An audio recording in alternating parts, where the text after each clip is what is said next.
कंबर जे model trial court ॿिनि ॼणनि खे क़त्ल करण जो ॾोह साबित थियण ते हिकु जवाबदार ग़ुलाम बशीर जूनियर खे 2 भेरा फाही 20 लख रुपया ॾंड जी सज़ा ॿुधाई आहे। 2 साल अॻु जवाबदार ॻोठ अल्लाह रखियो जूनियर में प्लाट जी मालिकी तां गोलियूं हणी ॿिनि ॼणनि रज़ा मोहम्मद कलोड़ो ऐं अब्दुर्रहीम कलोड़ो खे क़त्ल कयो हो। वाक़े जो केस दोस्तली बंगला थाणे ते नसीर कलोड़े जी फरियाद ते दाख़िल कयो वियो हुयो। अहिड़े केस जी ॿुधणी अॼु मॉडल ट्रायल कोर्ट जे जज तारिक भट्टी जी अदालत में रखियल हुई, जंहिं दौरान ॾोह साबित थियण ते अदालत हिकु जवाबदार ग़ुलाम बशीर जूनियर खे 2 दफ़ा फाही ऐं 20 लख रुपया ॾंड जी सज़ा ॿुधाए छॾी आहे। जॾहिं त ॾोह साबित न थियण ते अदालत 4 जवाबदारनि शब्बीर जूनियर जो अली ॾिनो, वाहिद बश्क ऐं अली गुल खे आज़ादु करे छॾियो आहे।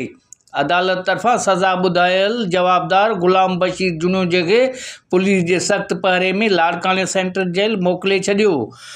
कैमरामैन शोएब अमन सां गॾु मोहम्मद मिठल खोसो, डिस्ट्रिक्ट रिपोर्टर कोशिश डिजिटल, कंबर शदाद कोट।